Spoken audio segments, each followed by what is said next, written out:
Exciting news, you guys. Wild Ideas Worth Living is now available on YouTube. You can find our latest episodes uploaded there weekly, plus video clips with some of our guests that give you a peek behind the scenes.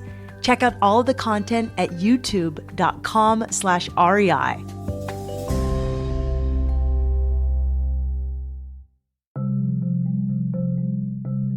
I've always thought that being an outdoor guide is one of the best jobs. Growing up, I worked as a surf instructor, and I've dabbled in guiding hikes and climbs. There's no feeling like watching someone catch their first wave or scale their first wall. Guiding people on longer outdoor trips takes that feeling even further. It's so rewarding to spend days or even weeks in the wild, disconnecting and teaching people new outdoor skills. For folks going on their first outdoor trip, a good guide can make or break the experience. They have to be able to keep everyone safe, solve problems on the fly, and bring the group together. That's why I'm taking community and connection so seriously with my guiding. It is more than just reaching the top of a mountain or reaching the top of a climb. It's just being out there. For so many people, being out there is scary. And for so many people, we're told you're not supposed to be out there. And so to break down those barriers and just allow people to be out there is really important to me. Cheyenne Smith is a multifaceted adventurer and outdoor guide. She skis, rock climbs, highlines, and leads climbing trips for women of color with a nonprofit called Women's Wilderness. Her guiding style focuses on building community and teaching others to be present and intentional when they're in the wild. When Cheyenne isn't guiding others for work, she's getting outside on her own, highlining or rock climbing thousands of feet in the air. This is where she finds connection, purpose, and peace. I'm Shelby Stanger, and this is Wild Ideas Worth Living, an REI Co-op Studios production brought to you by Capital One. Cheyenne Smith, welcome to Wild Ideas Worth Living. I'm really excited to talk to you. Thank you. I'm excited to be here. So I want to start with little Cheyenne growing up in Denver, Colorado. I read this story about one time you were hiking in the woods behind your house and you find some deer antlers. And that experience really made an impact on you. Yeah. So I grew up just outside of Denver, nearby these bluffs, which are like rolling hills in the Front Range of Colorado. And I remember being super young and like sneaking out of the house to go hike around these bluffs because I remember my mom did not like me going out there alone, but I just loved it. And I would find these deer antlers. And when you're a kid and you find antlers and little pieces of nature, it's so magical and exciting. And that's what kept me going out there. I was like, wow, like what else can I find today? I found a underground tornado shelter, like under grass. And I remember being by myself, no friends with me. I'm just like, have these deer antlers in my hand. So scared, didn't know what could be in this thing. I'm like, am I going to find a bunch of dead bodies in here? And I opened it and it was empty. And I just started storing all of my antlers and little pieces of nature. And it was just right outside my house. And all growing up, that was my place that I would store my little nature treasures. And it became my treasure box. And it's still out there to this day. I have yet to go back and find it. I think it's been overgrown by a bunch of grass. But yeah, it was a really cool treasure box to represent like, oh, wow, I am an explorer. And I've always been that way ever since I was little. Yeah, you must have felt like Indiana Jones or like whatever we watched when we were little kids. I mean, I did that in my backyard. How did this moment hook you in to the point where like you have pursued outdoor exploration and education as your career today? I think going into the bluffs was huge for me as a kid because it was my time to be free. That was my place I could have fun and be a kid and experience wonder. And it's such a symbolic place for that time of my life. And I remember like the shelter, it got full of things. And I looked down into it and realized like, this is it. This is what I want to do. This is what I love. And ever since that moment, I was so young, like 9, 10, 11 years old going into the Bluffs. And ever since then, I have been pursuing adventure in nature and the outdoors. Cheyenne has followed through on pursuing that passion for the outdoors. When she was younger, she spent much of her time hiking and skiing, and in college, she started rock climbing outside. She was always taking her friends along with her, teaching them skills on each trip, and quickly realized that guiding could be the perfect career path. After Cheyenne graduated, she decided to pursue outdoor certifications and received a scholarship for a Leaders of Color course at Knowles. If you haven't heard of Knowles, it's an outdoor leadership school that teaches technical skills, wilderness medicine, environmental ethics, and more. The scholarship was a major turning point in her life. What it's like to be outside with a group that's all people of color, I've never experienced that in my life. So when I got to experience that, I was like, wow, like I've been the only one, and there's other people out here doing this thing, people of color. We just need to find each other. And we found each other on that course, and it was so powerful for me. I grew up in a predominantly white area, and so when I was going on these adventures as a kid, when I was in high school and even in college, I truly was the only person of color, the only woman of color in our groups.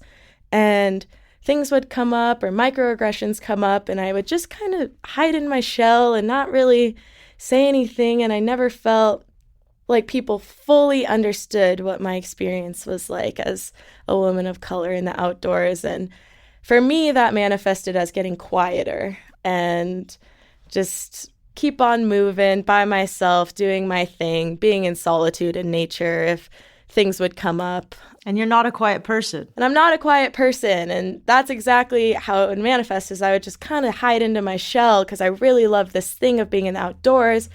And then I got older and I realized, wow, like there's no one that looks like me out here. And so when I got this opportunity with Knowles to be with other people of color outside for the first time in my life, like in my 20s, which is crazy, I had that light bulb moment of, I want to be outside with more people of color, and I want other people to experience this, the healing effects of being outside in nature.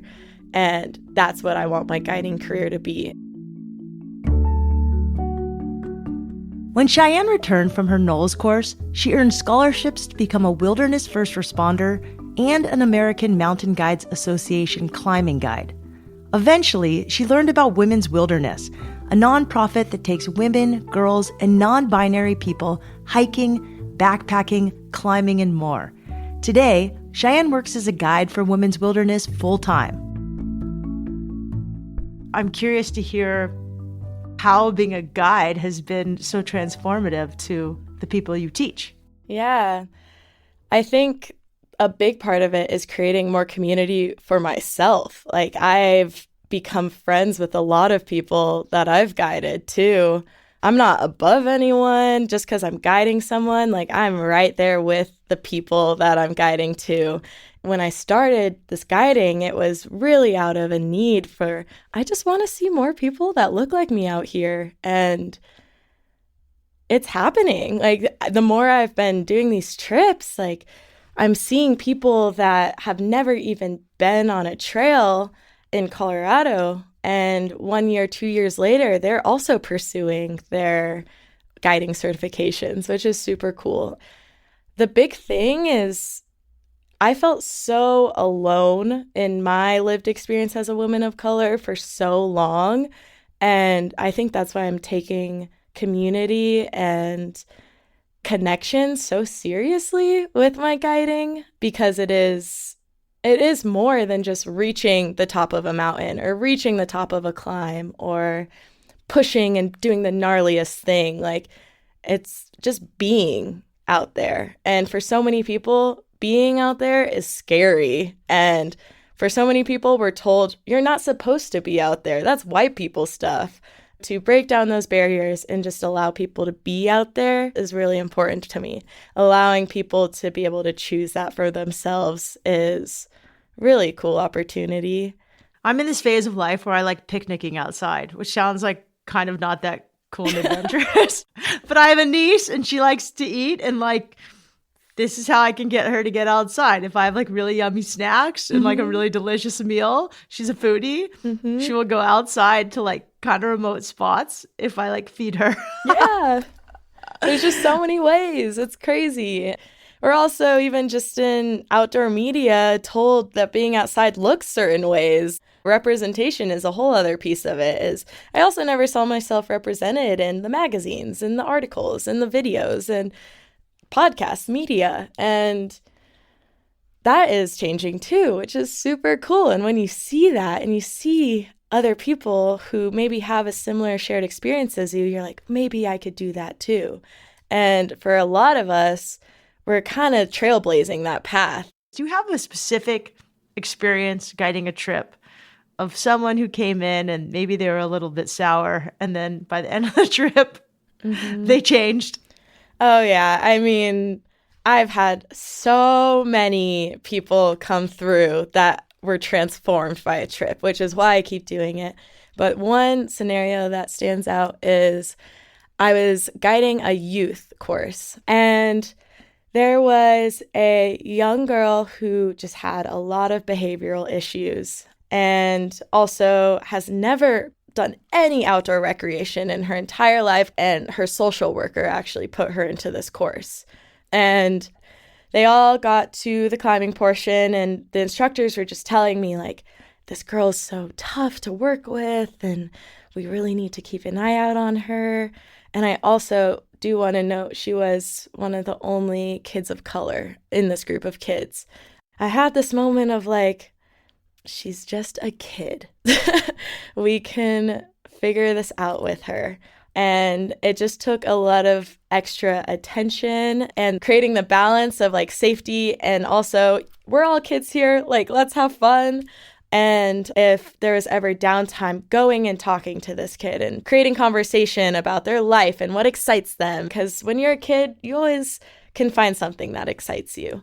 And the whole climbing course happened. I was like, okay, they had a good time, which was my goal. They struggled a little bit, but compared to what these backpacking instructors told me from the previous portion of the trip, it seemed like they were doing a lot better. I walk away from the climbing course and I'm at the office and there's a water bottle, a frozen water bottle with a bunch of wildflowers in there. And the backpacking instructor said she picked all of these wildflowers, put them in her Nalgene, froze them for you, and wanted to give it to you as a gift. That's really sweet. Yeah, and this is also a kid who was very angry and picking a bunch of wildflowers and putting them into a Nalgene. Like, it's a kid you wouldn't think that they would do something like that. And when these backpacking instructors gave this gift to me, I was like, wow, like maybe going the extra mile to check in with them made that difference. And the fact that they took time away from the group to thank me for that was confirmation of, okay, I think I'm doing something right here. I also imagine, like, as a little girl, like, I would have worshipped you. Like, you're so cool, you're fun, you're freaking stud rock climber. And to this little girl, like, you looked like her. Like, that's huge. Yeah. Also, that's really sweet that she froze flowers. Like, that's awesome. It was just the sweetest, most creative little backcountry gift. Stories like this are fuel for Cheyenne. The opportunity to impact women of color and show them they belong in the outdoors is exactly why she started guiding. When we come back, Cheyenne talks about her relationship with the outdoors, how she started highlining, and her approach to guiding in 2024.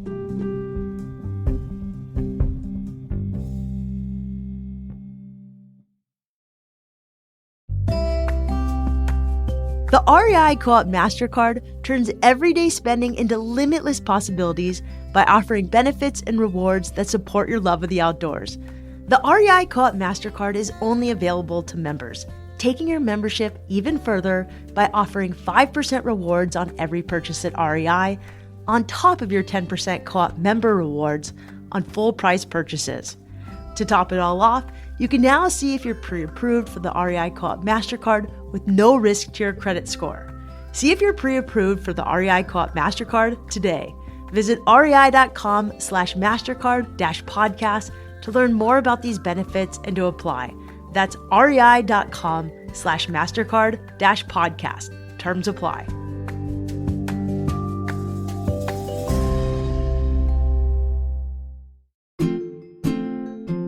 Born in the mountains of Colorado, Honey Stinger has been making sports nutrition for athletes since 2001. If you haven't tasted their stroopwafel, you need to get your hands on one today. Honey Stinger brought the first energy stroopwafel to the US as a portable, delicious fuel for endurance athletes who enjoy the great outdoors. They've since launched energy chews, gels, and bars that all have the ideal ingredients to help athletes like you prepare, perform, and recover from the activities you love. Whether you're crushing your next hike, catching a wave, or cycling across town, Honey Stinger's delicious energy waffles, chews, gels, and bars are a great fit for any activity. Visit your local REI store and check them out today.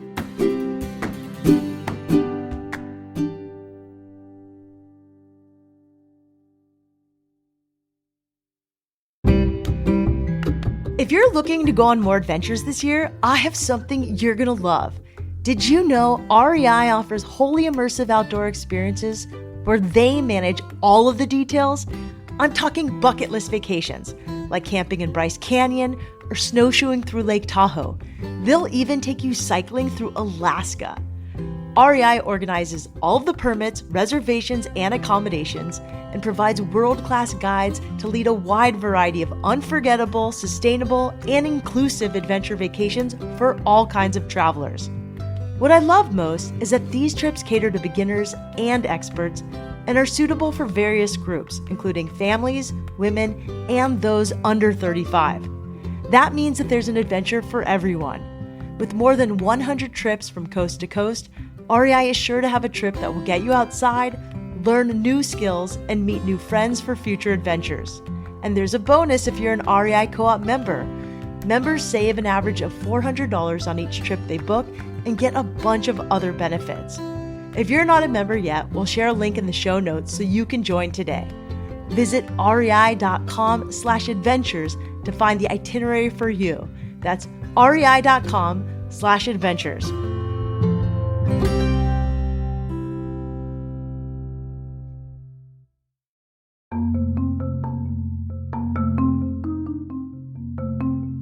Cheyenne Smith has successfully made adventuring her full-time career.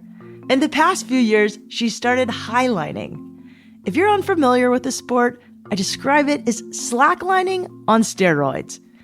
For those who don't know, slacklining is like walking on a wide tightrope a few feet above the ground. Highliners take that to the extreme, balancing on lines between giant rock formations or over canyons, hundreds, and sometimes even thousands of feet in the air. When Cheyenne is working as a climbing guide, she has to think about all of her responsibilities and the logistics of the trip. But out on the highline, all of that fades away, and she feels focused and peaceful. I love heights. I love climbing high. I love flying on airplanes. I love being up high and seeing the world from that perspective. And this is before I knew highlining was a thing, but maybe you were a bird in your last life or I something. must be, because there's something about it. There's something about being up high. But I was slacklining a lot during quarantine, and I knew of highlining. I had no idea there was a highline community in Boulder. I just thought, this is this thing that famous people do in Moab, and I'll never get the chance to do that. And I was slacklining one day at North Boulder Park, and this girl came up to me, and I didn't know who she was, and she was like, have you ever highlined before? Because she saw me slacklining, and by that point, I was like pretty decent at it. I was slacklining most days in quarantine and practicing a lot, and I was like, no, like people do that here? And she was like, yeah, like come out with us tomorrow. We're setting up a highline. Like, come, you're ready. And I didn't know who she was, but I got her number, And I went out the next day with her, and we were in Boulder Canyon, and I recognized the area because I've climbed there a lot, and we like hiked past all of the climbing areas to the top, and they started rigging the high line, and I was just sitting there like, I don't know how to help. I feel so scared right now. This is the craziest thing. I can't believe this is happening. And I was just with this girl that I've never met before and this guy that she invited that I've never met before, and trusted them to set up this high line. Crazy. So what was it like to walk your first high line? Absolutely terrifying. I wanted to poop my pants. The wind blew, and I was like, I am going to die. I was so gripped. I got off of the high line. I was like, I'm like getting chills just thinking about it right now. I remember the feeling vividly of feeling absolutely just gripped and frozen and terrified. So yeah, that was my first highlight. And then, but you didn't die. You're here today. I know, I didn't die. And then I ended up getting on it again later that day because I saw them. They got on it and they were just walking, and they looked so stable and meditative, and it looked so amazing. And I was just watching them like, how do they do that? And I got on it again, and I was able to sit on top of the line this time because I was just trying to like channel, you're on a slack line in the park. You're on a slack line in the park. Like, pretend you're not this high up right now. And when I was able to channel that, I could just sit on it like I was on a slack line. And that's when it clicked. I was like, oh, like this is just slacklining. That's all it is. We're just high up. Yeah, but the line has also way more slack. It does. It is. It's longer. It's not as stable, but the actual principle of what you're doing is just slacklining. And when I realized that, I was like, maybe I could do this. And then falling is gotta be sketchy as. Yeah, and so that was also really tough for me to do. It was my first whip. And whipping is when you fall off the high line and you're caught by the rope. And when I did that and I was caught, I was like, okay, I'm safe. Like, this is a safe system. And I didn't know all the systems at play during this time. And that's naive to say, looking back. And I wish I knew. But the more I learn about the systems and rigging and all of the different forces and redundancy that's happening, it is so safe. The biggest misconception about highlining is that it's unsafe, and it's one of the safer outdoor activities, which so many people, eyes wide open, like, what? But it's a safe sport if you do it right. What was the biggest payoff when you finally did it? I think just the feeling of, oh, I'm doing this thing I truly thought was impossible. And that allowed me to realize that you can really do anything you put your mind up to, because I've always thought highlining was absolutely impossible. I always grew up telling everyone I have the worst balance. I'm such a klutz. I trip over everything. I can't do it. And now whenever people tell me, oh, I could never do that, I have no balance. Like, I have no balance. I'm like, I don't believe you.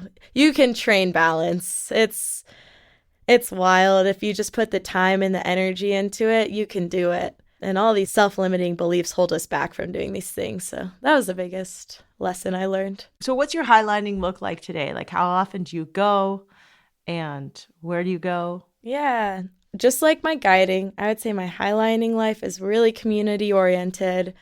The highline community is truly the best thing that's ever happened to me. I go to gatherings, and all the highliners from all over the U.S. meet up.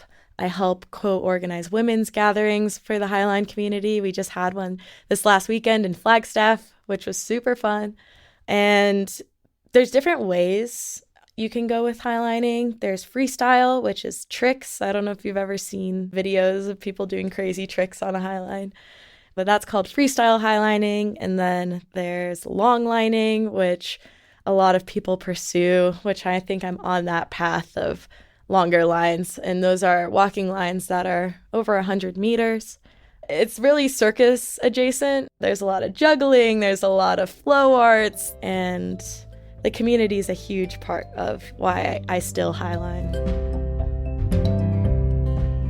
Building community is a running theme in Cheyenne's life, from the Highline events she helps organize to her work as an outdoor guide. Over the years, she's adopted some strategies so that people can feel safe, collaborate, and have fun on the trail. When Cheyenne is leading a trip, one of the first things she does is bring the group together to create community agreements. There's so many little modes and methods of how I set intentions, but I always create community agreements. And so I like to do a 5-finger community agreement thing where it's 4 things of what you want to get from the group, and your thumb is what you want to give to the group. And it's really cool because then people can really think about what their strengths are and how they can bring their strengths to the group. For example, 4 things I want to get from the group are: I want to get respect. I want to get understanding because I like to go to bed early and I want people to respect that. I know a lot of people, when it gets on things I could give, they're like, I can give jokes. Like, I am funny. I know I'm funny. And then they end up cracking up the whole group the whole time. I love that. I'm going to use that. That's great. I'm actually speaking to a group of high schoolers next week, and I was like, God, that would be a really good activity for them. Why should people hire a guide? Ooh, I love this question.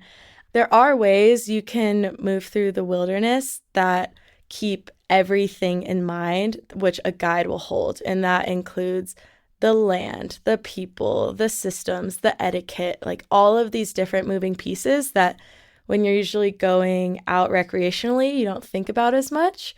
And I think it's really important to hire a guide so you can learn about all of these different pieces. Not only is it important for yourself and your own safety, but also important for the preservation of the land and the earth and future generations. So I highly recommend hiring a guide if you're trying to get into a new outdoor sport or even just explore somewhere you want to explore and don't necessarily feel comfortable to go out there by yourself. I think a guide is 100% the best decision to do. What does it take to become a guide? I think the biggest thing is a love for doing it. Guiding is hard. It's exhausting. It's tiring. And you have to have the passion for it. I think so many guides get burnt out because they like the idea of it, but not the actual act of it. And it's tiring. So you need to love it. That's the biggest thing. Yeah, I think a lot of people love surfing. So they think they're going to like teaching surfing, but they really just love surfing. They don't like pushing other people into waves. Yeah. So I see a lot of surf instructors, not with surf school I was at, but I just see a lot of them like out front of my house teaching surf lessons, and they're just catching waves themselves. I'm like, dude, your instructor is like floating in the ocean. Go get them. It's so true. I think a lot of people get into guiding because they love their sport, and then they realize guiding is actually sucking away their love, like their personal love for the thing. And I see a lot of people I guide with get burnt out on their personal endeavors with the sport because they're just working. And that's why I really try to also separate like my guiding work from my personal climbing.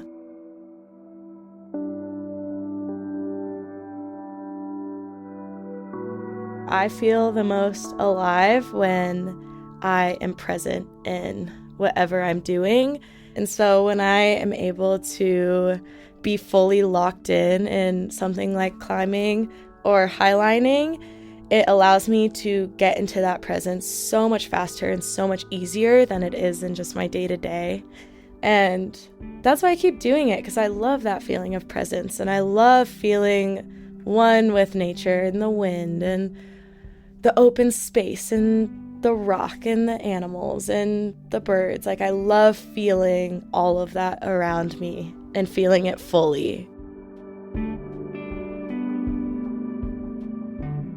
You don't need to go on a big adventure or walk a tightrope in the sky just to understand what Cheyenne says about the presence she feels outdoors. Even something as simple as walking a local trail can make us feel like our best selves. If you want to keep up with Cheyenne Smith, You can find her on Instagram at shay.smith. That's CHEY.SMITH. If you like this episode, I highly recommend our interview with highliner Faith Dickey. Faith is a friend and mentor to Cheyenne and one of the most well-known highliners in the world. We'll link to it in the show notes. Wild Ideas Worth Living is part of the REI Podcast Network. It's hosted by me, Shelby Stanger, produced by Annie Fassler, Sylvia Thomas, and Sam Piers-Nitzberg of Puddle Creative. Our senior producers are Jenny Barber and Hannah Boyd. Our executive producers are Paolo Motola and Joe Crosby. As always, we love it when you follow the show, take time to rate it, and write a review wherever you listen. And remember, some of the best adventures happen when you follow your wildest ideas.